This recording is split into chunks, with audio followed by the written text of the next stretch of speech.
So, as discussed earlier, today we are going to talk about Expression Écrit test of the TEF Canada exam. This is supposed to be the toughest module to crack as far as obtaining CLB 7 level score is concerned. Observation is that they have made very stringent the checking of Expression Écrit. Earlier, it was not the case. When I gave the exam, it was much more lenient.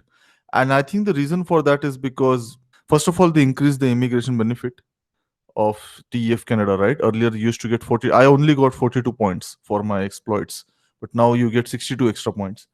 And another reason being is that a lot of these people have now started using dumps for speaking and not speaking, reading and listening. So everybody's scoring almost, B2 plus in reading and listening. So I think they needed to have a tool where only people who have that sufficient level shall get the immigration benefit. So I think they have done it in the writing section. That's why you see that it's pretty difficult to score CLB 7 score in Expression Écrite in TEF Canada. So that is why we have done some research using the experiences of our former students, feedback on internet, certain books, and the guidance provided by the organization which conducts the exam. So let's start our discussion with section A. As you are aware, in the Expression Écrite, that is written test, there are two tasks. First task is fait divers, that is completing a news article. So you will be given the beginning of a news article, like one line or two. Une petite fille est sauvée de la noyade par une touriste québécoise.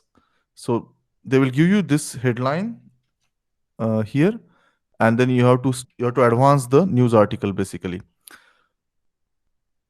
What they say is you have to write minimum 80 words, but ideally the sweet spot is somewhere around 100 to 120 words. So you have this 1 hour exam in total. Complete Expression Écrite exam is for 1 hour, and you have these two tasks, section A and section B. So ideal breakage of timing is 20 minutes for section A and 40 minutes for section B. Okay, that is because section B has much more weightage than section A.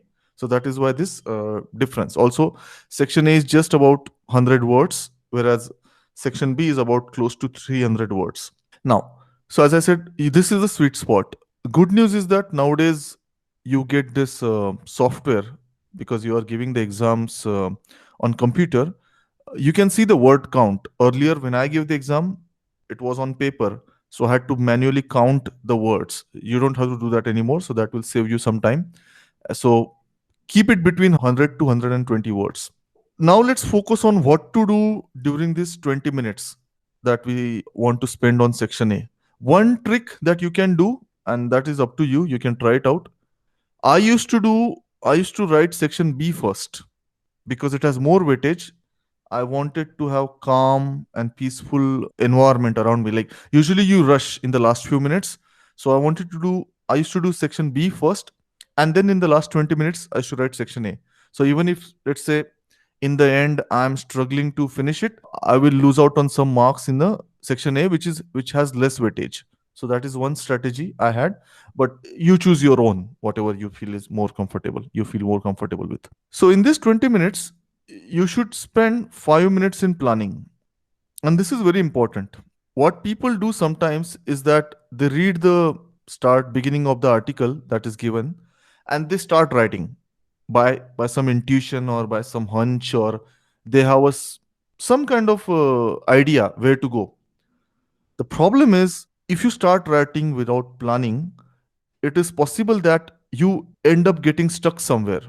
You started very well, and then you don't know where to go, or you have too many possibilities.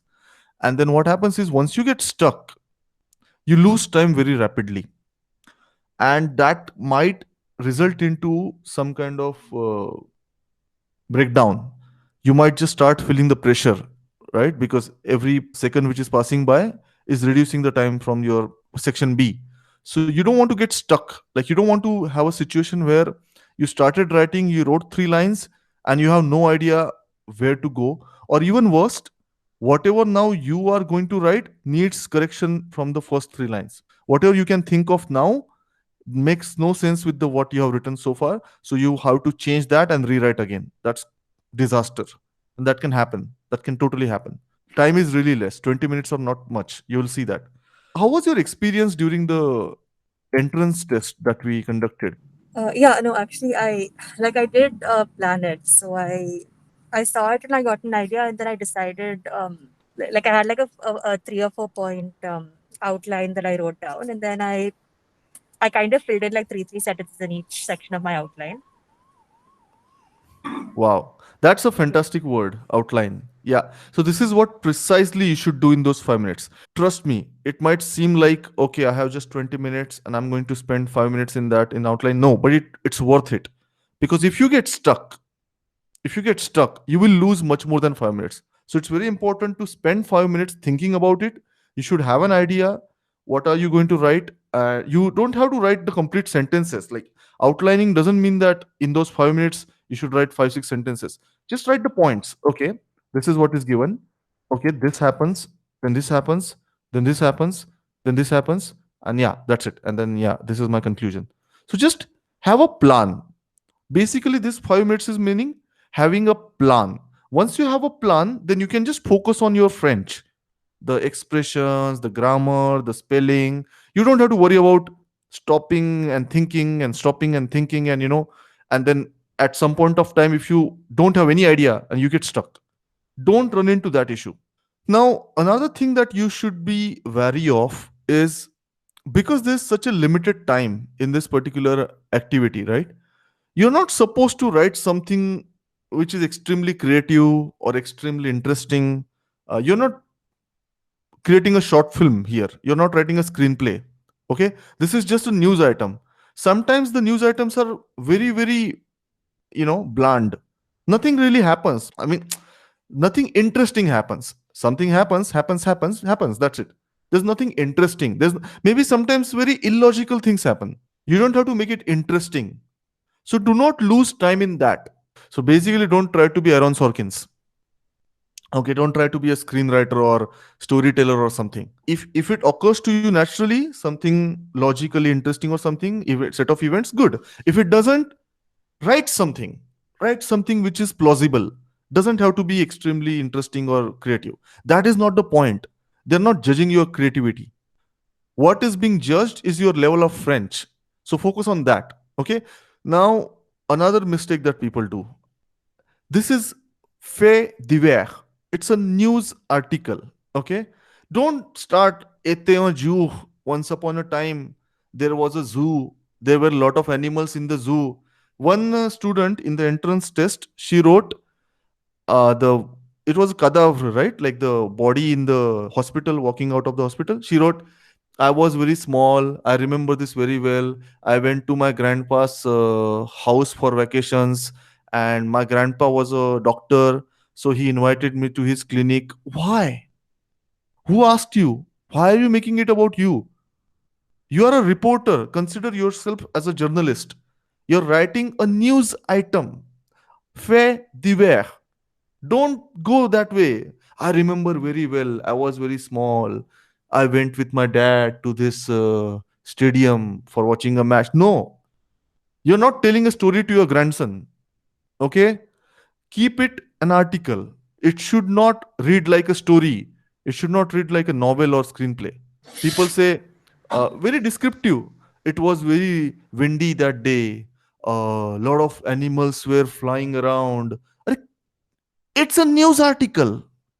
You don't have to write like that. That's not a novel. Don't waste your energy in that. Doesn't matter. What you should write, imagine you are a news Sure. reporter. Yeah. Okay? And just write this happened, then this happened, then this happened, this is something like that. Just keep it simple. News article. Okay. Thanks. Yes. Uh, Yes. okay. Now, what we have seen is these are some of the very, very important grammar constructs or language constructs for writing good fait divers. Okay.